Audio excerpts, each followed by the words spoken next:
Hello students, आज हम नया टॉपिक स्टार्ट कर रहे हैं सॉलिड स्टेट। तीन तरह के इन जनरल स्टेट हम पढ़ते हैं, सॉलिड, लिक्विड और गैस नेचर के अंदर। और सॉलिड, लिक्विड, गैस में से, ठीक है, गैसियस स्टेट्स ऑफ मैटर के फॉर्म में हम 11 चैप्टर में पढ़ते हैं। और हमारा जो स्टेट्स ऑफ मैटर है वो 11th में गैसियस फॉर्म में पढ़ लिया जाता है। और 12th के अंदर हम दोनों फॉर्म, लिक्विड सॉल्यूशन के फॉर्म में और सॉलिड स्टेट सॉलिड के फॉर्म में हम पढ़ते हैं। तो हमें पता है कि जो नेचर के अंदर है दो तरह के अपोजिट टेंडेंसीज होती है, ठीक है, हम इन जनरल उनको टेंडेंसीज बोलते हैं। दो तरह की टेंडेंसीज क्या होती है, एक होती है किसी के पास आने की और किसी के दूर होने की। दो चीज़ या तो पास में आएगी या दूर होगी, ठीक है। नेचर के अंदर सबके लिए एप्लीकेबल है, वो भले ह्यूमन बीइंग हो या नॉन लिविंग हो या लिविंग हो, ठीक है। इंसानों में भी होता है, या तो किसी को आप पसंद करोगे या नहीं पसंद करोगे, ठीक है। बहुत ही न्यूट्रल होता है कि आपके लिए किसी के लिए कोई मेंटेलिटी या उसके लिए कोई सोच नहीं है, ठीक है, कि अच्छा है या बुरा है या कैसा है, उससे बात करनी चाहिए नहीं करनी, या तो करोगे या नहीं करोगे, दूर वाली बात होती है, ठीक है। तो इसी तरीके से हर जो नेचर में एलिमेंट है उनकी भी ऐसी टेंडेंसीज होती है। तो दो तरह की टेंडेंसीज होती है। तो यहाँ से मैं स्टार्ट कर रहा हूँ। Two type of tendencies in nature. इसमें जो फर्स्ट है वो है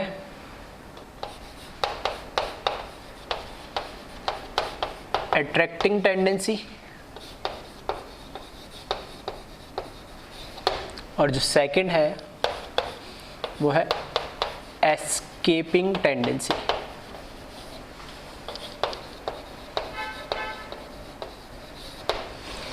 अट्रैक्टिंग टेंडेंसी मतलब दो पार्टिकल्स, दो मॉलिक्यूल्स, दो एटम या दो कोई भी लिविंग नॉन लिविंग आपस में आ रहे, पास में आ रहे, अट्रैक्ट हो रहे।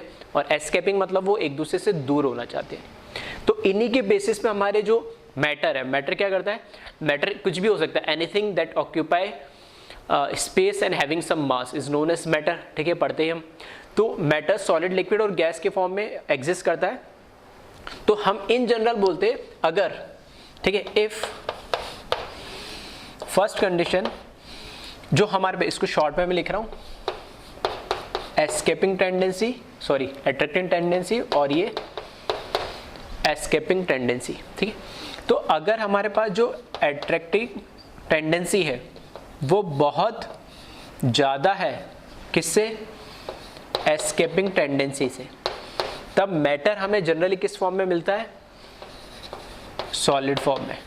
दैट मीन्स उनके अंदर जो मॉलिक्यूल्स होंगे उनके अंदर अट्रैक्ट होने की टेंडेंसीज क्या हो रही है, ज़्यादा हो रही है। तो हमें क्या होगा, सारे मॉलिक्यूल्स एक दूसरे से नियर बाय नियर एक दूसरे से टच होते हुए मिलेंगे, और वो उनके मॉलिक्यूल्स है ना इमोबाइल होंगे या मूवेबल नहीं होंगे। या हम ऐसे बोल सकते हैं सॉलिड के अंदर जिस तरीके से पार्टिकल एक दूसरे के टच में रहते और इजीली मूव नहीं करते, स्पेसिफिक क्या करते, शेप या मास ऑक्यूपाई करते, तो वो हमें क्या बनाता है, सॉलिड देता है। नहीं इसी तरीके से सेकेंड अगर मैं बात करूं,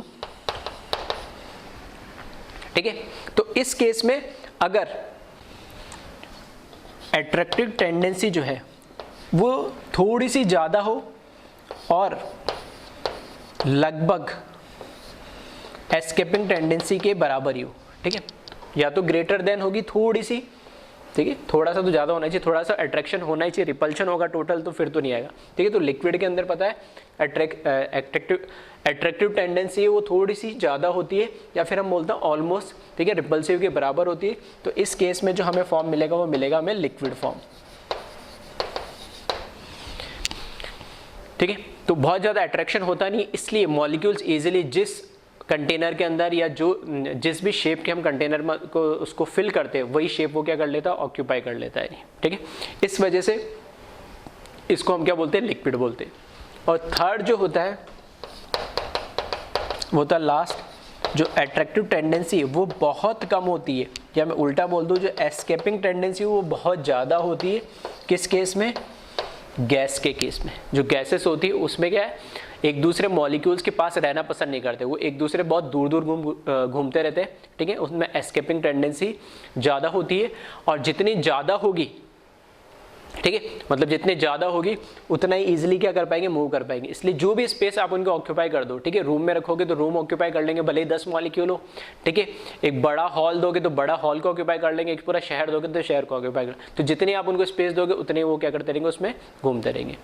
अब इसमें से लिक्विड और गैस तो हम पढ़ चुके, ये 11th में पढ़ चुके हैं, ये 12th में पढ़ चुके हैं लिक्विड सॉल्यूशन, और ये अब हमें सॉलिड पढ़ना है नहीं, ठीक।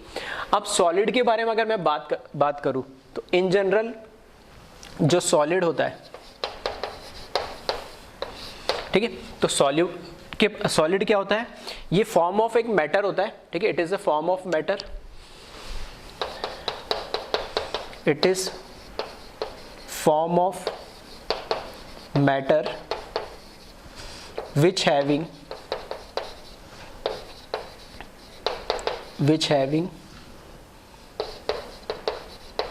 fixed mass and volume, ठीक है, रिजिड फॉर्म में होता है ये। अब सॉलिड बहुत सारी चीज़ें, ये चौक मैंने पकड़ी, ये भी सॉलिड है, जिस बोर्ड पे लिख रहा हूँ वो भी सॉलिड है, ठीक है। तो इस तरीके से कई चीज़ें सॉलिड होती है, लेकिन जो सॉलिड होते हैं वो उनके अंदर मॉलिक्यूल्स, जो एटम जिनसे वो बने हुए, जो कॉन्स्टिट्यूट पार्टिकल्स है, उनका अरेंजमेंट कैसा है, एक दूसरे के साथ किस तरीके से वो लिंक्ड है, अलाइंड है, उनके नेचर पे डिपेंड करता है कि वो सॉलिड कैसा है। तो आपने सुना ही होगा सॉलिड इन जनरल, एक होता है एमरफस सॉलिड और एक होता है क्रिस्टलाइन सॉलिड, ठीक है। तो वहाँ से मैं स्टार्ट कर रहा हूँ, ठीक है, हमारे इस चैप्टर को। तो बोर्ड पॉइंट ऑफ व्यू से भी और कई बार कंपटीशन में ऐसे 4 ऑप्शन देके या आपसे पूछ लेगा एमरफस या क्रिस्टलाइन के बीच में डिफरेंस बताओ बोर्ड एग्जाम के अंदर, या फिर 4 ऑप्शन में दे देगा, 4 प्रॉपर्टी दे देगा, कौन सी क्रिस्टलाइन की है एक, या 4 में से कौन सी एक नहीं है एमरफस की, किसी भी तरीके से क्वेश्चन पूछा जा सकता है, ठीक है। तो वहाँ से मैं स्टार्ट करता हूँ। तो चाहो तो आप लिखना चाहो तो इसको लिख ले, फिर हम देखते हैं सॉलिड को हम कैटेगराइज कर रहे हैं, ठीक है, एमरफस और क्रिस्टलाइन के फॉर्म में।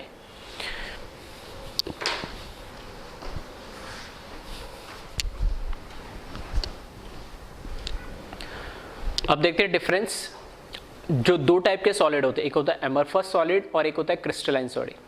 तो फर्स्ट जो एमरफस सॉलिड है उसमें लिखा है the solid which does not have any fixed और regular pattern of arrangement of particles. जो भी सॉलिड है उसके अंदर पार्टिकल्स है, भले वो एटम से मिलकर बना हुआ, कॉन्स्टेंट पार्टिकल्स या मॉलिक्यूल से बना हुआ है, जो भी है कॉन्स्टेंट उसका पार्टिकल्स है, स्मॉलेस्ट पार्टिकल है जिससे मिलकर बना हुआ है, जिनके रिपीट होने से, तो वो जो पार्टिकल्स एक फिक्स्ड पैटर्न में अगर अरेंज है, ठीक है, तब तो हम उसको बोलेंगे क्या, क्रिस्टलाइन सॉलिड। और अगर फिक्स पैटर्न में अरेंज नहीं है तब मैं उसको बोलूंगा एमरफस सॉलिड, ठीक है। एग्जांपल के लिए अगर मैं बोल रहा हूं कि इस तरीके से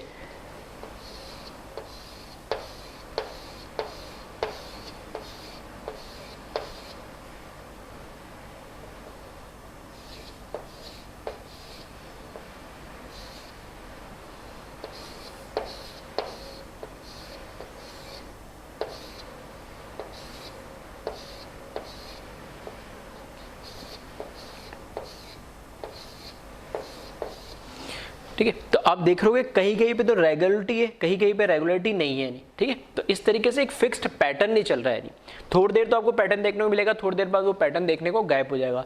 इसके अपोजिट अगर यहाँ देखोगे तो इसमें एक फिक्स पैटर्न, मतलब एक ही तरीके से आप देखोगे सारे मॉलिक्यूल ऐसे ही क्या होंगे, अरेंज्ड होंगे।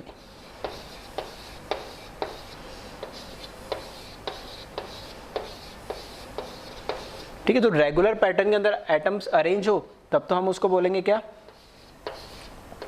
क्रिस्टलाइन। और अगर रेगुलर पैटर्न में अरेंज नहीं है तब हम उसको क्या बोलेंगे, एमरफस, ठीक है। तो ये फर्स्ट पॉइंट है। सेकंड पॉइंट लिखा they are short range order, ठीक है। शॉर्ट रेंज का मतलब समझना क्या है, मैं कह रहा हूँ कि थोड़ी, जब मैं सॉलिड का मतलब जो एमरफस सॉलिड होता है, तो ऐसा नहीं कि पार्टिकल पूरे के पूरे सारे के सारे पार्टिकल रैंडमली अरेंज होते हैं, ठीक है। फॉर एग्जाम्पल जैसे इसी के अंदर हम देखें तो ये पार्टिकल्स में अगर यहाँ तक देखूँ, ठीक है, इसके अंदर देखेंगे इस बॉक्स के अंदर तो पार्टिकल ऐसा लग रहा है एक रेगुलर पैटर्न में, ठीक है, एक रेगुलर पैटर्न में अरेंज्ड है। यानी इधर जैसे मैं देख रहा हूँ तो ये पूरा का पूरा इस बॉक्स के अंदर दिख रहा है कि पार्टिकल्स पूरे रेगुलरली पैटर्न में अरेंज है। लेकिन थोड़ी देर बाद देखते हैं तो फिर यहाँ पर क्या होता है, आगे हमें पार्टिकल्स का जो पैटर्न है, एक पैटर्न में जो अरेंज थे वो डिस्टर्ब होने लगा है, ठीक है, थोड़े से रैंडमली अरेंज होने लगे। तो ये थोड़ी देर तक तो पैटर्न, एक पर्टिकुलर पैटर्न में अरेंज होते हैं और उसके बाद फिर थोड़े से रैंडम हो जाते हैं, फिर थोड़ी देर बाद पैटर्न में अरेंज होकर फिर थोड़े रैंडम हो जाते हैं। इस तरीके से इसमें चलता है, इसलिए हम इनको बोलते हैं शॉर्ट रेंज ऑर्डर। ठीक है, मतलब शॉर्ट रेंज का मतलब है कि बहुत ही शॉर्ट रेंज के लिए, बहुत शॉर्ट डिस्टेंस के लिए, बहुत शॉर्ट इनका जो पार्टिकल्स के नंबर होते हैं, बहुत थोड़ी देर के लिए, बहुत थोड़े डिस्टेंस के लिए क्या होते हैं, एक रेगुलर पैटर्न में अरेंज होते हैं और फिर रैंडमली अरेंज होने लगते हैं। जबकि क्रिस्टलाइन में बहुत लंबे, कोई बहुत दूर जाके, यानी कोई एक का दुक्का पार्टिकल इधर उधर हो जाता होगा मुश्किल से, अदरवाइज ऑलमोस्ट सारे पार्टिकल कैसे रहते हैं, एक रेगुलर पैटर्न में अरेंज रहते हैं। इसलिए इसको बोलते हैं यहाँ पे शॉर्ट रेंज ऑर्डर, जबकि क्रिस्टलाइन को बोलते हैं हम they are long range order. ठीक है, तो लॉन्ग रेंज का मतलब है जो पार्टिकल्स अरेंज है एक रेगुलर पैटर्न में बहुत ही लॉन्ग रेंज के लिए होते हैं, जबकि इसमें एमरफस के अंदर वो एक शॉर्ट रेंज तक होते हैं, थोड़ा सा रैंडमनेस आएगा, उसमें डिस्टर्बेंस आएगा, फिर वापस से थोड़ा सा शॉर्ट शुरू होएगा, इस तरीके से चलता है। नेक्स्ट पॉइंट देखें, थर्ड पॉइंट लिखा, they are obtain by sudden cooling of liquid. ठीक है, तो सॉलिड जो ये एमरफस सॉलिड्स जो बनते हैं, ठीक है, वो लिक्विड फॉर्म को कूल्ड करके बनते हैं। तो हमें पता है लिक्विड है, ठीक है, जैसे पानी है, पानी का टेम्परेचर कम करो, कूल कर दो, आइस बन जाता है, बर्फ बन जाता है। वैसे ये जो लिक्विड्स होते हैं इनको, ठीक है, जिस भी एलिमेंट, मेटल्स या मॉलिक्यूल जो भी बना है उसको हॉट करते हैं हाई टेम्परेचर पर और फिर धीरे धीरे उनकी कूलिंग शुरू करते हैं। अब कूल करने के दो तरीके हैं, एक तो हम सडन कूलिंग कर दें और एक धीरे धीरे, एक मैं बोल सकता हूँ धीरे धीरे सिस्टमेटिक वे के अंदर बहुत धीरे धीरे टेम्परेचर को लो करते हुए कूल करें। तो इसके अंदर जो होते हैं they are obtain by sudden cooling. और भी इनमें क्या करता है, जो कूलिंग होती है, ठीक है, जो मेल्टेड फॉर्म होता है या लिक्विड फॉर्म होता है उसका सॉलिड का, उसको क्या है बहुत जल्दी से ठंडा किया जाता है। ठीक है, और इसके अंदर जो कूलिंग होती है बहुत ही स्लो में होती है। ठीक है, तो they are obtain by sudden, sorry they are obtain by sudden नहीं है, they are obtain by slow, sudden की जगह स्टडी लिख सकते हो, स्टडी है slow cooling, they are obtain bye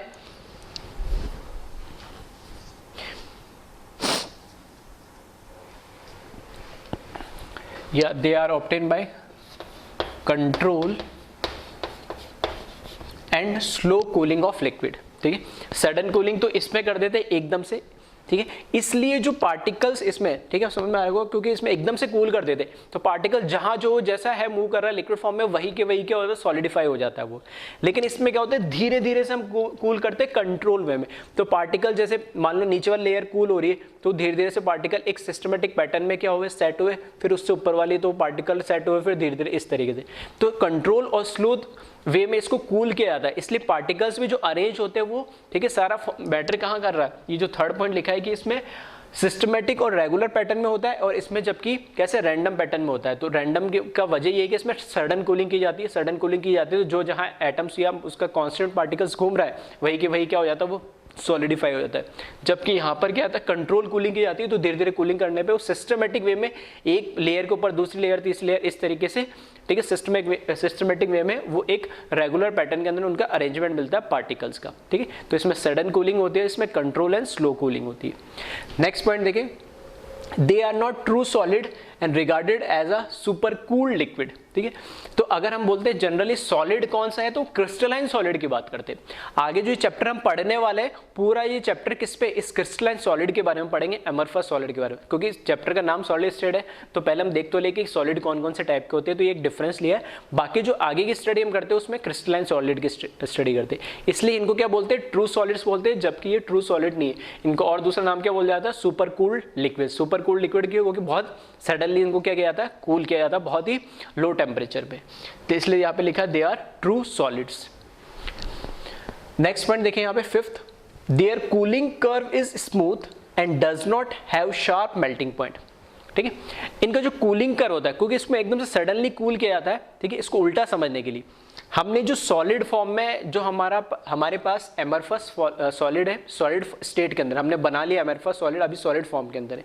अब मैं उसको फिर से उल्टा काम कर रहा हूँ, मैं उसको क्या कर रहा हूँ, मेल्ट कर रहा हूँ टेम्परेचर बढ़ा के। ठीक है, तो टेम्परेचर जब बढ़ाओगे, ठीक है, टेम्परेचर जैसे जैसे बढ़ाओगे, ठीक है, या फिर उल्टा बोल लो, जैसे जैसे टेम्परेचर इसका कम करोगे, जो हम इसको क्या कर रहे हैं, लिक्विफाइड कर रहे हैं, तो उस केस में जो इसका कर्व मिलता है वो ऐसे स्मूथ मिलता है। स्मूथ मिलता है मतलब अगर मेरे पास सॉलिड है, सॉलिड को अगर मैं क्या कर रहा हूँ, टेम्परेचर बढ़ा रहा हूँ और मेल्ट कर रहा हूँ, तो वो लिक्विड फॉर्म में कन्वर्ट होगा।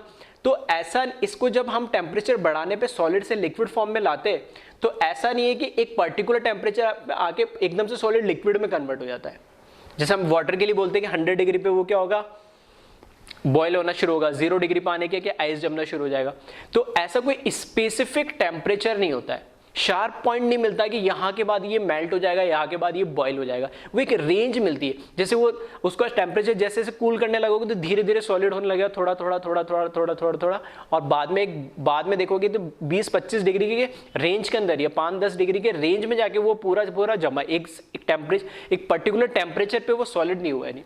जबकि इसमें उल्टा है, इसमें शार्प मेल्टिंग और बॉइलिंग पॉइंट होते हैं। यानी तो इसका जो कूलिंग कर्व होता है वो कैसा होता है, not smooth and have sharp melting point. तो इस तरीके, जैसे यहाँ से मेरे को सॉलिड है तो सॉलिड को मैंने मेल्ट करा तो एकदम से इस टेम्परेचर पे आ गया तो यहाँ पर सारा मेल्ट हो गया। यानी आ रही बात समझ, और मैंने करा इसको तो इस तरीके से इसके शार्प मेल्टिंग पॉइंट या बॉइलिंग पॉइंट होते हैं। तो इसमें इस तरीके के कर्व स्मूथ नहीं मिलता है, एक शार्प पॉइंट्स मिलते हैं। शार्प पॉइंट्स मतलब क्या रिप्रेजेंट कर रहे हैं, वो इसके मेल्टिंग पॉइंट्स या बॉइलिंग पॉइंट्स को रिप्रेजेंट करते हैं कि एक पर्टिकुलर टेम्परेचर पर आके वो पूरा का पूरा या तो क्या हो जाएगा, लिक्विफाई हो जाएगा, या पूरा का पूरा क्या हो जाएगा, वेपराइज हो जाएगा। जबकि इसके अंदर एक रेंज ऑफ टेम्परेचर मिलती है, ऐसे समझ सकते हो, या एक स्पेसिफिक टेम्परेचर मिलेगा और यहाँ एक रेंज ऑफ टेम्परेचर मिलेगा, उस रेंज ऑफ टेम्परेचर के अंदर ही वो पूरा मेल्ट होगा या फिर वो बॉयल होगा। ठीक है, तो जो 5th पॉइंट लिखा है, देयर कूलिंग कर्व, इनको कूलिंग कर्व बोलते हैं। तो ये दिख भी रहा है, कूलिंग कर्व इस तरीके से स्मूथ चलता है धीरे धीरे धीरे, जबकि यहाँ पे शार्प मिलता है, मतलब एक स्पेसिफिक शार्प पॉइंट मिलेगा जहाँ पर ये मेल्ट या बॉयल होगा। ठीक है,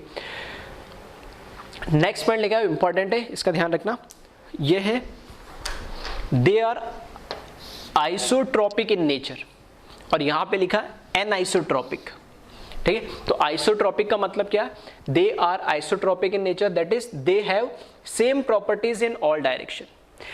देखो, अगर मैं कह रहा हूं, इसकी बात कर रहा हूं, ये अगर मेरे पास एक अमरफस सॉलिड है, ठीक है, तो कोई भी प्रॉपर्टीज बात कर लो। फॉर एग्जाम्पल मैं बोलता हूं, जैसे इसका रिफ्रैक्टिव इंडेक्स की अगर मैं बात करूं, तो रिफ्रैक्टिव इंडेक्स की बात करूं, या फिर मैं बात करूं किसी की भी कोई रे इसमें पास हो रही है, ठीक है, जैसे रे अगर इसमें से पास हो रही तो मैं कहीं से भी कराऊं, ठीक है, तो कहीं ना कहीं आके क्या होगा, इस मॉलिक्यूल से टकराएगी ही टकराएगी।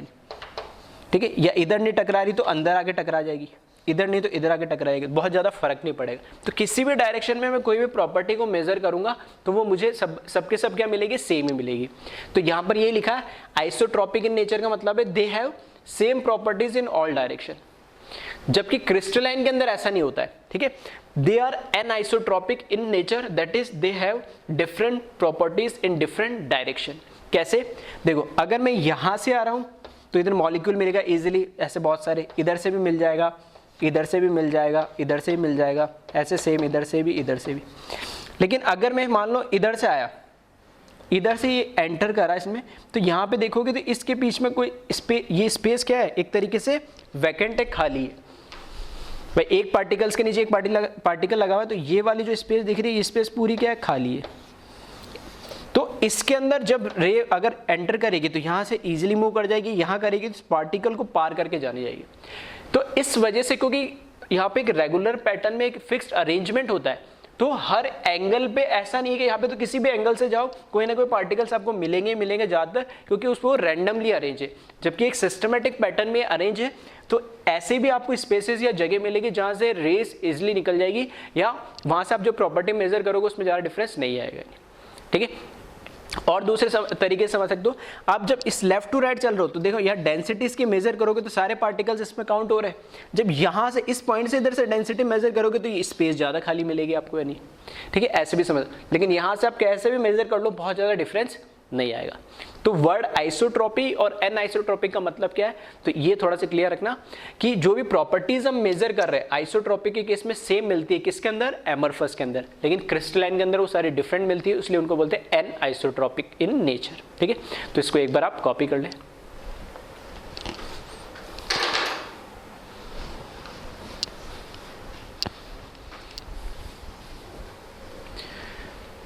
सॉलिड दो टाइप के होते हैं, हमने देखा था, एक अमरफस होता है और एक क्रिस्टलाइन होता है। फर्दर हमने क्रिस्टलाइन सॉलिड को 4 सब कैटेगरी में डिवाइड कर दिया। ठीक है, 4 अलग अलग सॉलिड में इसको डिवाइड कर दिया क्रिस्टलाइन सॉलिड को। पहला है आयोनिक सॉलिड। ठीक है, आयोनिक सॉलिड का मतलब है उसमें जो कांस्टेंट पार्टिकल्स है, ऑब्वियस सी बात है, नाम से पता लग रहा है आयोनिक का मतलब उसमें आयंस होंगे। ठीक है, कैटायन और एनाइंस होंगे, उससे मिलके वो एक सॉलिड मिलता है। ठीक है, तो इसमें कांस्टेंट पार्टिकल्स तो होंगे आयंस। फिर इसमें दे रखा है कि उसमें फोर्स कौन सा होगा जो उनको बाउंड करके रखता है उन आयंस को, तो वो है इलेक्ट्रोस्टैटिक फोर्स ऑफ अट्रैक्शन। हमें पता है ये नेगेटिव पॉजिटिव चार्ज है तो इलेक्ट्रोस्टैटिक फोर्स ऑफ अट्रैक्शन उसमें लगेगा। एग्जाम्पल्स कौन कौन से इसके, तो all ionic solid like NaCl, CaCl, ZnS, Na2O, CF2 etcetera, ऐसे बहुत सारे आयोनिक सॉलिड होते हैं। लेकिन ये 5 ही क्यों लिखे, क्योंकि इन 5 सॉलिड आयोनिक सॉलिड को हम डिटेल में इस चैप्टर में पढ़ने वाले हैं, ठीक है। तो अगर मैं ऐसा बोलूँ कि मैटर 3 स्टेट में होता है, सॉलिड, लिक्विड और गैस में, तो हम इस चैप्टर में पढ़ने वाले सॉलिड। फिर सॉलिड 2 टाइप के होते हैं, एमरफस और क्रिस्टलाइन, तो हमने पढ़ा क्रिस्टलाइन। फिर क्रिस्टलाइन की फर्दर अगर मैं बात करूँ तो 4 कैटेगरी में डिवाइड है, आयोनिक, कोवलेंट, मॉलिक्यूलर और मेटेलिक। तो हमें पढ़ना है कौन सा, आयोनिक, ठीक है। तो इस तरीके से आगे हमारा चैप्टर चल रहा है। फिर हम बात करें नेक्स्ट जो सॉलिड वो होता है कोवलेंट सॉलिड। कोवलेंट सॉलिड का मतलब क्या है कि उसमें जो कॉन्स्टिट्यूएंट पार्टिकल्स होते हैं वो तो एक एटम्स होते हैं, लेकिन उनके बीच में जो बॉन्ड होता है वो नाम से हमें पता लग रहा है कि कोवलेंट बॉन्ड की वजह से बन रहा है। नहीं तो सॉलिड कैसे हुए, ठीक है। तो इसके हमारे रियल लाइफ एग्जांपल आप जानते हो, जैसे डायमंड। तो हमें पता है डायमंड क्या होता है, एक कार्बन है, एक कार्बन की 4 वैलेंसी होती है, ठीक है, टेट्रावैलेंट होता है, तो 4 और कार्बन उसमें लगे हुए होते हैं इस तरीके से, ठीक है। तो 2 प्लेन के अंदर, एक प्लेन के बाहर, एक प्लेन के अंदर एक कार्बन मान लो। फिर फर्दर जो ऊपर कार्बन है उससे 4 टेट्राहेड्रली कार्बन लगे होंगे, जो इधर नीचे लगा उस पर 4 टेट्राहेड्रली कार्बन, जो प्लेन के बाहर कार्बन है उससे 4 टेट्राहेड्रली कार्बन, प्लेन के पीछे जो कार्बन उससे 4 टेट्राहेड्रली कार्बन। तो इस तरीके से ऊपर नीचे भी चलता जाता है, आगे और पीछे भी चलता जाता है, तो 3D स्ट्रक्चर बनता है इसका, ठीक है, जो कि बहुत ही कैसा होता है, स्ट्रॉन्ग और हार्ड मटेरियल होता है ये डायमंड। तो हर एक एटम के बीच में कैसे बॉन्ड है, कोवलेंट बॉन्ड है, यानी इसलिए इनको क्या बोलते हैं, कोवलेंट सॉलिड। और हमें पता है डायमंड होता भी कैसा, सॉलिड होता है। तो सॉलिड तो है लेकिन वो कोवलेंट सॉलिड होता है, क्यों, क्योंकि उनके बीच में कोवलेंट बॉन्ड्स होते हैं और कार्बन कार्बन के सारे क्या होते हैं, एटम्स होते हैं। तो एग्जाम्पल के लिए डायमंड। फिर ग्रेफाइट, ग्रेफाइट भी हमें पता है, ग्रेफाइट भी 3D में होती है, लेकिन उसकी ऐसी लेयर होती है एक जो 2D के अंदर होती है, हेक्सागोनल लेयर होती है। ऑल्टरनेट उसमें क्या होता है, ऑल्टरनेट नहीं सॉरी, उसमें 2 डबल बॉन्ड्स होते हैं और 6 कार्बन की एक हेक्सागोनल रिंग होती है। फिर ऐसे 6 रिंग उसमें जुड़ी होती है, जैसे 2D उसमें लेयर बनती है और एक लेयर दूसरी लेयर के साथ weak van der Waal force of attraction से जुड़ी हुई होती है, ऐसे मल्टीपल लेयर्स उसमें बनती जाती है, ठीक। तो उसमें भी क्योंकि हर एक कार्बन के बीच में क्या है, सॉलिड कोवलेंट बॉन्ड होता है, इसलिए उसको भी कोवलेंट सॉलिड बोलते हैं। SiC, ठीक, कार्बोरेंडम भी बोलते हैं इसको, और हम इसको S ब्लॉक या P ब्लॉक के अंदर भी हम इसको पढ़ते हैं, सिलिकॉन और कार्बन, ठीक। सिलिकॉन का जो स्ट्रक्चर होता है हमें पता है, कार्बन का कैसा होता है, जैसे डायमंड का टेट्राहेड्रल होता है, तो सिलिकॉन के केस में कार्बन हटा के सारे सिलिकॉन लगा दो, यानी।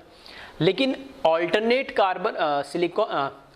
कार्बन हटा के, अगर जैसे डायमंड का स्ट्रक्चर है और उस डायमंड के स्ट्रक्चर में ऑल्टरनेट क्या है, जैसे कार्बन फिर silicon, sorry carbon carbon carbon, तो 4 में से 2 क्या करूं मैं, कार्बन हटा दूं, 2 क्या लगा दूं, सिलिकॉन, फिर उसके आगे कार्बन, फिर सिलिकॉन, फिर कार्बन। इस तरीके से मैं क्या करूं, ऑल्टरनेट कार्बन और सिलिकॉन का जो स्ट्रक्चर बनेगा वो बनता है कार्बोरेंडम स्ट्रक्चर। कैसा होता है, सेम लाइक डायमंड, ठीक है। तो डायमंड लाइक स्ट्रक्चर होता है। तो बस हम क्या कर रहे हैं, उसमें से एक कार्बन हटा के एक सिलिकॉन लगा दे रहे, ठीक है। इसी वजह से इसको लिखते भी इसी तरीके से SiC। फिर Si2 सिलिका, ये हमें पता ही है, एल्यूमिनियम नाइट्राइड, BnAl2O3 एक्सेट्रा, ठीक है। तो ये सारे ही जो सॉलिड है, ये सारे जो सॉलिड है, ये इन सभी के अंदर कैसा होता है, कोवलेंट बॉन्ड होता है, इसलिए इनको कोवलेंट सॉलिड बोलते हैं। और इसके कॉन्स्टिट्यूएंट पार्टिकल्स तो होते ही क्या है, एटम ही। नेक्स्ट है फिर है मॉलिक्यूलर सॉलिड पे। मॉलिक्यूलर सॉलिड का मतलब क्या है कि मॉलिक्यूल्स मिलके सॉलिड बना रहे, तो इसमें कॉन्स्टिट्यूएंट पार्टिकल्स भी क्या होंगे, मॉलिक्यूल्स। और इसके अंदर कैसे फोर्सेस होंगे, ये वीक फोर्सेस होते हैं मॉलिक्यूल्स के अंदर, या तो वीक वंडरवॉल फोर्सेस होंगे या हाइड्रोजन बॉन्डिंग होगी, ठीक है। एग्जांपल के जैसे I2P4 एसिड। तो इसमें थोड़ा सा बच्चों कंफ्यूजन रहता है कि सर ये सॉलिड कैसे है। तो जैसे मैंने बोला कि इसकी बात करूं, जैसे I2 है, तो I2 का मैंने क्या करा, ये I2 का एक मॉलिक्यूल, ये I2 का एक मॉलिक्यूल, फिर ये I2 का एक मॉलिक्यूल, इस तरीके से। और इनके बीच में क्या है, weak van der Waal forces of attraction है, ठीक है। तो ये आपस में कंबाइन होकर क्या बनाते हैं, सॉलिड्स बनाते हैं। I2 सॉलिड फॉर्म में भी एग्जिस्ट करता है, लेकिन उनके बीच में एक मॉलिक्यूल से दूसरे मॉलिक्यूल के बीच में क्या है, वीक वंडरवॉल फोर्सेस होते हैं, इसलिए हम इसको क्या बोलते हैं, मॉलिक्यूलर सॉलिड बोलते हैं। और इसमें फोर्स ऑफ अट्रैक्शन क्या होता है, वंडरवॉल। ऐसे ही I2P4 एसिड H2, मतलब एक H2O का मॉलिक्यूल है, हमें पता ही है, जैसे एक H2O का मॉलिक्यूल जो है ये पूरा एक मॉलिक्यूल है, दूसरे H2O के मॉलिक्यूल से कैसे अटैच होगा, वो हाइड्रोजन बॉन्डिंग के थ्रू अटैच होता है, इसलिए यहाँ पर हमने क्या करा, हाइड्रोजन बॉन्डिंग भी डाल दिया। नहीं तो एक ये वाटर मॉलिक्यूल, ये दूसरा वाटर मॉलिक्यूल, और इनके बीच में कैसे होता है, हाइड्रोजन बॉन्डिंग होती है, ठीक है। इसलिए यहाँ पे हाइड्रोजन बॉन्डिंग और वीक वंडरवॉल फोर्सेस वाले, ये भी एक मॉलिक्यूल है, ठीक है। ये वो मॉलिक्यूल है जिसमें सेम टाइप ऑफ एक ही टाइप के एलिमेंट के एटम है, और H2 के अंदर डिफरेंट एलिमेंट के एटम्स है, यानी लेकिन है दोनों क्या, मॉलिक्यूल्स ही है, और दोनों के बीच में एक में वंडरवॉल फोर्स है, एक में हाइड्रोजन में बॉन्डिंग है, तो दोनों में से कोई सी भी हो सकती है। लास्ट है मेटेलिक सॉलिड। मेटेलिक सॉलिड जैसे हम मेटल, मतलब कोई भी हमने मेटल देगा, ठीक है, हमें घर के अंदर भी जो यूटेंसिल्स वगैरह होते हैं, घर के अंदर जो बर्तन आप देखते हो किचन के अंदर हम यूज़ करते हैं, वो क्या सब मेटलिक ही है, ठीक है, या तो एल्यूमिनियम के होंगे या स्टील के होंगे, ठीक है, या फिर कॉपर के होंगे, तो वो सॉलिड है, मेटेलिक सॉलिड है, तो उसमें कॉन्स्टिट्यूट पार्टिकल्स के आइटम, अगर कॉपर का कोई घर पे कोई आपका बर्तन है तो उसमें कॉपर के आइटम्स ही होंगे उसके अंदर, सॉलिड के अंदर, अगर जिंक का है तो जिंक के ही होंगे, एल्यूमिनियम का है तो एल्यूमिनियम के ही होंगे, ठीक है। तो इनमें बॉन्ड भी कैसा होता है, मेटेलिक बॉन्ड होता है, यानी ठीक है। ये मेटेलिक बॉन्ड क्या होता है, ठीक है, तो वैसे भी आपने केमिकल बॉन्डिंग में पढ़ा होगा, नहीं तो इस चैप्टर में आगे भी मैं बता दूंगा थोड़ा। मेटेलिक बॉन्ड बनता है कैसे, जो भी कोई फॉर एग्जांपल जैसे मैंने ले लिया आयरन ही ले लिया, ठीक है, तो आयरन का एटॉमिक नंबर कितना है, 26। तो जो भी हमारे पास वैलेंस शेल होती है, किसी भी एटम की जो वैलेंस शेल होती है, उस वैलेंस शेल के इलेक्ट्रॉन को जब हम निकाल देते, जितने भी 1 2 3 4 5 6 7 8 जितने भी वैलेंस शेल के इलेक्ट्रॉन, सिर्फ वैलेंस शेल के, ठीक है, तो वैलेंस शेल के कोई सा भी ऑर्बिटल के हो कोई फर्क नहीं पड़ता, वैलेंस शेल के इलेक्ट्रॉन निकलने चाहिए सारे। तो किसी भी न्यूट्रल एटम के वैलेंस शेल के सारे इलेक्ट्रॉन जब हम निकाल देते, ठीक है, तो वो जो हमारे पास पॉजिटिव आयन बनता है उसको एक कोर बोला जाता है, और इसका एक कॉमन नाम दिया गया है मेटेलिक बॉन्डिंग में, कर्नाल। वो कर्नाल पॉजिटिवली चार्ज होता है, ठीक है, और उसमें से वैलेंस इलेक्ट्रॉन निकल गए होते हैं। अब उस कर्नाल, ऐसे एक मेटेलिक बॉन्ड के अंदर बहुत सारे कर्नाल होते हैं, कितने होते हैं वो अलग चीज़ है, वो डिपेंड करेगा एक्सपेरिमेंटली कि किस एलिमेंट में कितने कर्नाल बन रहे कैसे है, लेकिन ऐसे बहुत सारे कर्नाल होते हैं, और वो जो कर्नाल है और जो वैलेंस इलेक्ट्रॉन जो निकले उनके बीच में एक फोर्स ऑफ अट्रैक्शन होता है, ठीक है। तो इसको जैसे मैं एक एग्जाम्पल से आपको समझाता हूँ, बहुत सिंपल सा एग्जाम्पल ले लेता हूँ मैं, जैसे सोडियम ले लेता हूँ, ठीक है, तो मेरे पास जैसे सोडियम है, तो सोडियम में से मैंने क्या करा, एक इलेक्ट्रॉन निकाल दिया। एक ही इलेक्ट्रॉन क्यों निकाला, क्योंकि हमें पता है इसका इलेक्ट्रॉनिक कॉन्फ़िगरेशन क्या होता है, 1s2 2s2 2p6 3s1, तो वैलेंस शेल कौन सी है इसकी, थर्ड, और इसमें एक इलेक्ट्रॉन, तो एक इलेक्ट्रॉन मैंने निकाल दिया। तो एक इलेक्ट्रॉन निकालने के बाद अब ये जो बना है इसका, ये कहलाता है, इसका क्या, कर्नाल कहलाता है, प्लस साथ में यहां पर क्या मिला, इसका एक इलेक्ट्रॉन मिला मेरे को जो निकला है। तो अगर मैं बोलता हूं सॉलिड की, मेरे पास सोडियम की, मान लो सोडियम मेटल है और इसकी शीट है, तो इस शीट के अंदर, ठीक है, या एल्यूमिनियम के किसी की भी शीट ले लो, इस शीट के अंदर क्या होगा, जैसे ये सॉलिड की शीट है, तो इस शीट के अंदर क्या होगा, Na न्यूट्रल भी होगा और Na प्लस के फॉर्म में भी होगा। तो ऐसे नहीं कि सारे एलिमेंट जो है वो क्या होते हैं, आयोनाइज हो जाते, ऐसा बिल्कुल नहीं है, ठीक है। तो न्यूट्रल सोडियम एटम भी मिलेंगे, और क्या मिलेंगे हमें, कर्नाल भी मिलेंगे।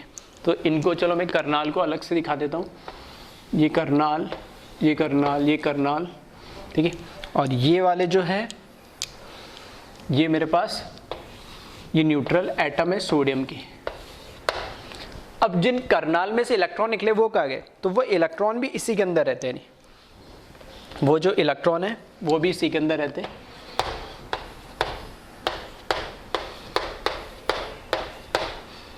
इस तरीके से, तो ये इस तरीके से पूरा एक मेटल की शीट है जिसमें न्यूट्रल एटम भी होगा, जिसमें से वैलेंस इलेक्ट्रॉन निकले वो कर्नाल भी होगा, और वो इलेक्ट्रॉन जो निकले वो भी होंगे खुद भी। अब पहली बात तो ये बच्चों के दिमाग में आता है कि सर कितने कर्नाल बनते हैं एक एटम के, ये कितने मोल्स बनेंगे, ऐसा कोई रूल नहीं है, ऐसा कुछ नहीं है, और डिपेंड करता है हर एलिमेंट पे कितने कर्नाल बनते हैं नहीं बनते। हो सकता है 90% बन रहे हो सकता है 50 बन रहे हो सकता है 20 बन रहे हो, ठीक है। अब जो करनाल बन गए, अब ये जो इलेक्ट्रॉन इसमें से निकले करनाल में, ये कैसे मोबिलाइज्ड है, मूव कर सकते हैं। तो ये रैंडमली, जैसे मान लो इसके अंदर क्या हो रहा है, कभी इसके साथ नेगेटिव पॉजिटिव, ये नेगेटिव, इसके साथ फोर्स ऑफ अट्रैक्शन हो रहा है, कभी इसके साथ फोर्स ऑफ अट्रैक्शन हो रहा है, कभी इसके साथ फोर्स ऑफ अट्रैक्शन हो रहा है। तो इस तरीके से इलेक्ट्रॉन मूवेबल होते हैं और एक दूसरे को क्या करते हैं, बाउंड करके रखते हैं। ठीक है, तो ये इस तरीके से मेटेलिक बॉन्ड बनता है। अब हम बोलते हैं जो मेटल्स होते हैं वो क्या होते हैं, गुड कंडक्टर ऑफ क्या होते हैं, इलेक्ट्रिसिटी होते हैं या हीट होते हैं। तो क्यों होते हैं, फॉर एग्जाम्पल अगर मैंने यहाँ पर कनेक्ट कर दिया, इधर कनेक्ट कर दिया, ठीक है, पॉजिटिव से, इधर कनेक्ट कर दिया नेगेटिव से, मतलब इसमें इस शीट से, मेटल की शीट से मैं क्या कर रहा हूँ, करंट पास कर रहा हूँ। और जैसे करंट पास करूंगा तो वो क्या होगा, इलेक्ट्रॉन जो मूव है कहाँ मूव करेंगे, पॉजिटिव टर्मिनल की तरफ। ठीक है, तो इस वजह से हम बोलते हैं मेटल बहुत ज़्यादा मेटल जो होता है बहुत ज़्यादा कंडक्टिव होता है। ठीक है, अच्छा good conductor of electricity and heat होता है। क्यों, क्योंकि इसमें एक फ्री इलेक्ट्रॉन्स अवेलेबल रहते हैं हमेशा, जो उसके वैलेंस इलेक्ट्रॉन होते हैं करनाल से निकलने के बाद। तो ऐसे नहीं सारे इलेक्ट्रॉन निकलते, जो जो करनाल से निकले वो इलेक्ट्रॉन, तो ईजिली वो इलेक्ट्रॉन क्या करते हैं, करंट फ्लो कराने में हेल्प करते हैं। और इसलिए जो मेटल्स होते हैं वो गुड कंडक्टर ऑफ इलेक्ट्रिसिटी या हीट भी होते हैं। ठीक है, तो इस तरीके से ये मेटेलिक बॉन्डिंग बनती है, उसका मैंने थोड़ा सा एक आपको आइडिया दिया है। अब आगे जो हम पढ़ेंगे वो आयोनिक सॉलिड के बारे में पढ़ेंगे। ठीक है, तो वो पे थोड़ा सा लेट आएंगे, उससे पहले हम, ठीक है, किस तरीके से सॉलिड बनता है, सॉलिड के बेसिक क्या है, जो यूनिट सेल जो इसमें बोला जाता है, यूनिट सेल क्या होता है, लैटिस क्या होता है। ठीक है, तो जो टर्मोलॉजी है, ठीक है, 1D lattice, 2D lattice, 3D lattice, इन पे पहले बात करते हैं, फिर थोड़ा हम आगे चलेंगे। ठीक है, तो एक बार इसको कॉपी कर ले।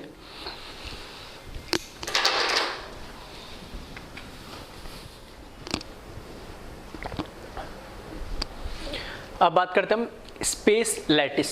ठीक है, स्पेस लैटिस क्या होता है, तो लिखा है रेगुलर 3D, ठीक है, 3D मतलब 3 dimensional, regular 3D arrangement of points in space and each point of space lattice is known as lattice point. देखो ये बोल रहा है regular 3D arrangement of point in space, मतलब स्पेस मतलब अभी जो भी आपके अराउंड है वो सब पूरा क्या एक तरीके से स्पेस है। ठीक है, या 3 डायमेंशनल मान लो, यानी तो x, y और z आगे या पीछे की तरफ। ठीक है, तो मैं कह रहा हूँ पॉइंट्स मार्क कर रहा हूँ मैं। अब जो पॉइंट्स मार्क कर रहा हूँ उसमें एक रेगुलर अरेंजमेंट होना चाहिए। ऐसा नहीं एक पॉइंट यहाँ मार्क करा तो एक यहाँ मार्क करा तो एक कहीं और मार्क कर दिया, नहीं। अगर मैंने यहाँ से मान लो 1 मीटर पे मार्क करा तो फिर 1 मीटर पे, फिर 1 मीटर पे, फिर यहाँ से 1 मीटर पे, फिर 1 मीटर पे, इस तरीके से एक रेगुलर पैटर्न में कुछ पॉइंट्स अगर मैं मार्क कर रहा हूँ तो मैं उनको क्या बोलूँगा, लैटिस पॉइंट्स बोलूँगा। फॉर एग्जाम्पल इस तरीके से, ठीक है, क्योंकि अब बोर्ड तो मेरे पास 2D स्पेस है तो मैं 2D पे ही मार्क कर रहा हूँ। तो ये जो पॉइंट्स है ये मेरे लिए क्या कहलाएंगे, लैटिस पॉइंट्स कहलाएंगे। इसी तरीके से ये x और y में तो चल रहा है, ऐसे पीछे भी चल रहे होंगे तो वो z भी आ जाएगा, तो स्पेस के अंदर आ जाएगा। तो वही लिखा है regular 3D arrangement of points in space, ठीक है, is known as lattice point and each point मतलब ये हर एक पॉइंट, ठीक है, ये हर एक point, each point of space lattice is known as lattice point. तो ये सारे पॉइंट क्या है, लैटिस पॉइंट बोला जाता है, इनको कहा जाता है। ठीक है, मतलब स्पेस के अंदर रेगुलर वे के अंदर हमें कोई भी पॉइंट्स नजर आ रहे हैं, ठीक है, वो डिस्टेंस कितना भी हो सकता है, कितना भी क्लोजर हो सकता है, कितना भी दूर हो सकता है, कोई सा भी अरेंजमेंट हो सकता है। ऐसा नहीं स्क्वायर लिया मैं, रेक्टेंगुलर, हेक्सागोनल, कोई सा भी पैटर्न में बनाऊं, लेकिन वो पॉइंट्स जो है एक सिस्टमेटिक वे में मेरे को दिखते चले जाए, ठीक है, रिपीट होते चले जाए, तो उसको बोलते हैं स्पेस लैटिस। उसी से हमने यहाँ पर क्रिस्टल लैटिस क्या होता है उसको समझने की कोशिश करिए। तो when all the points of space lattice is replaced by atom, ion और molecule, then crystal lattice obtain.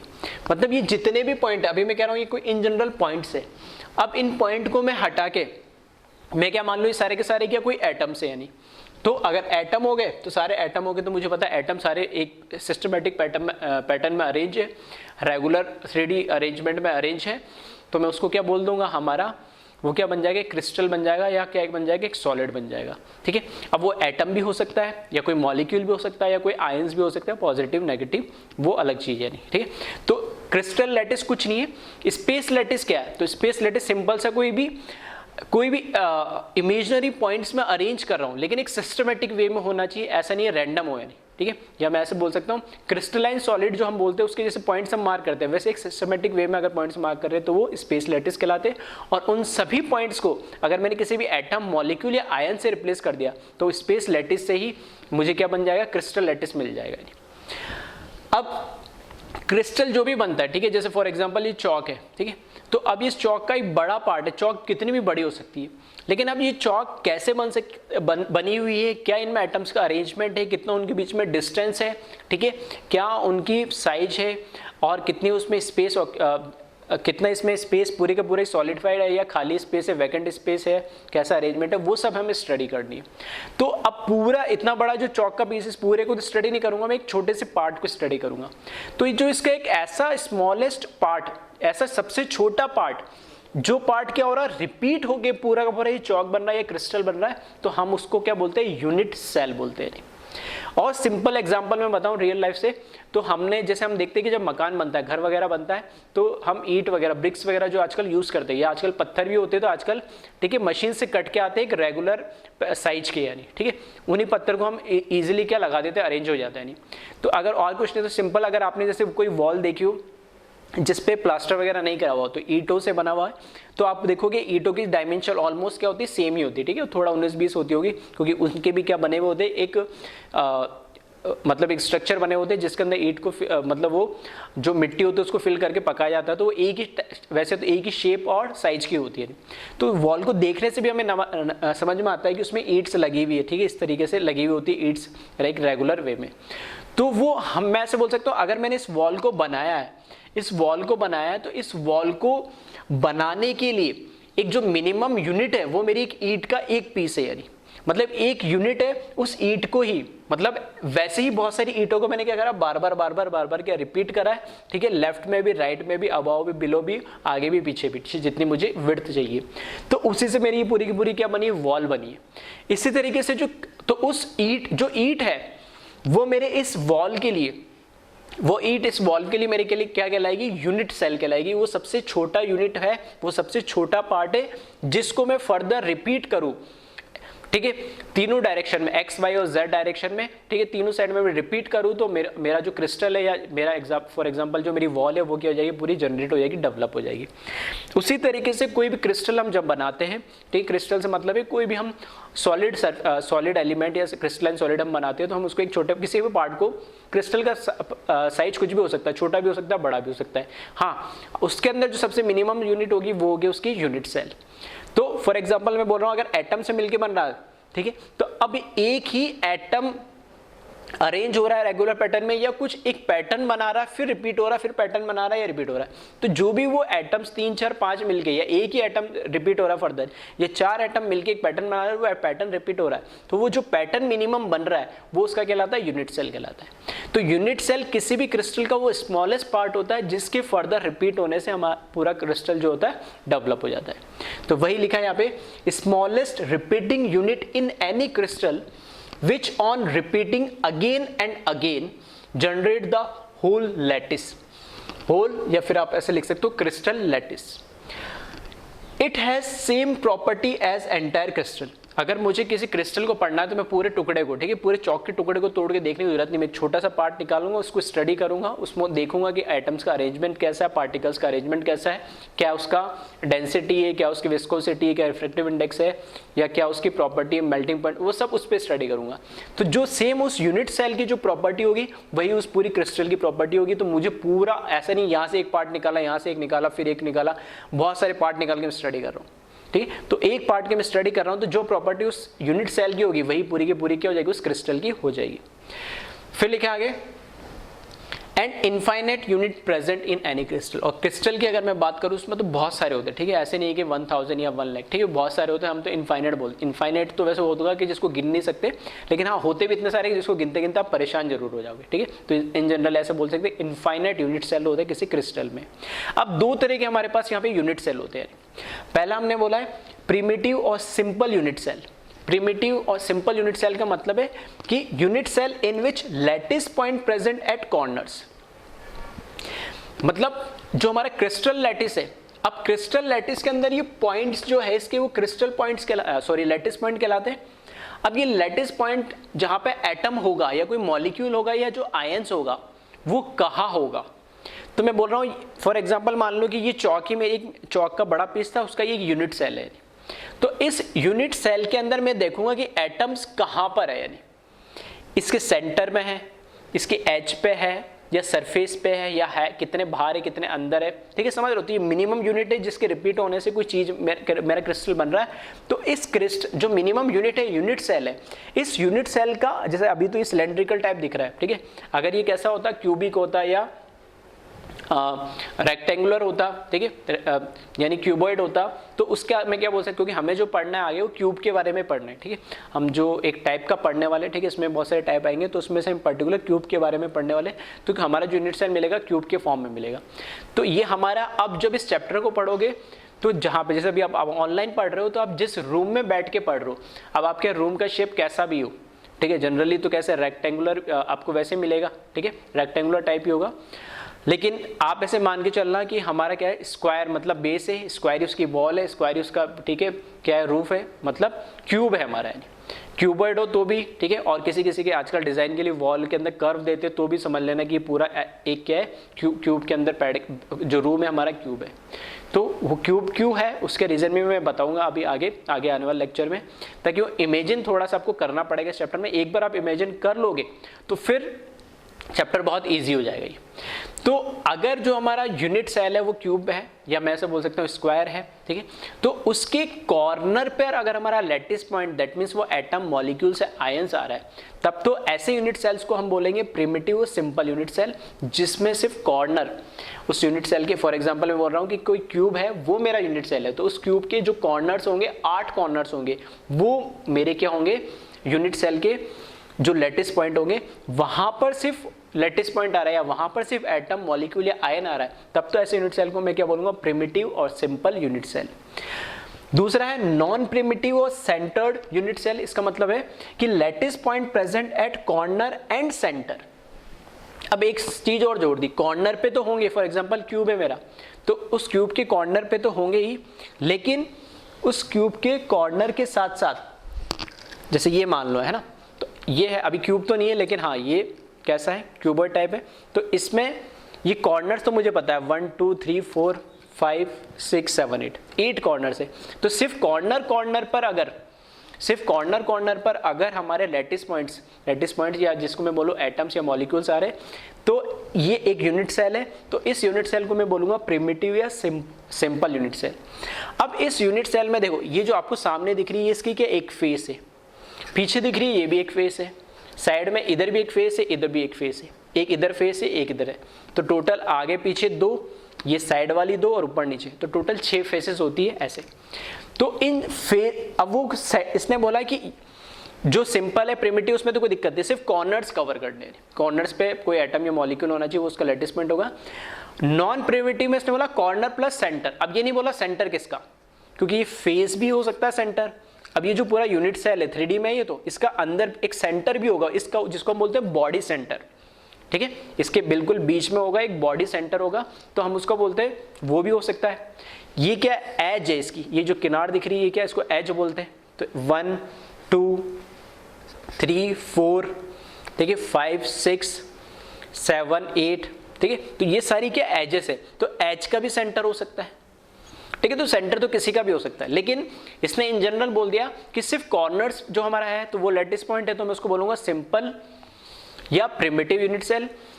और अगर कॉर्नर प्लस कोई भी सेंटर आ गया, ठीक है, तो उसको मैं बोलूंगा नॉन प्रिमिटिव या सेंटर्ड यूनिट सेल। दोनों कॉर्नर प्लस सेंटर दोनों आने चाहिए। कॉर्नर ऐसे नहीं कि सिर्फ प्रिमिटिव में कॉर्नर ले लिया और नॉन प्रिमिटिव में सिर्फ सेंटर, नहीं, नॉन प्रिमिटिव में कॉर्नर प्लस सेंटर लेने। अब उसको फर्दर हमने सब कैटेगराइज कर दिया, कैसे, बॉडी सेंटर। तो नाम से अब मुझे पता लग रहा है कि कॉर्नर तो होंगे होंगे, साथ में क्या होगा, बॉडी का सेंटर भी होना चाहिए, उसका लैटिस पॉइंट, मतलब वहां पे भी कोई एटम या मॉलिक्यूल होना चाहिए। तो वही लिखा है, lattice point are corner and body centre of unit cell.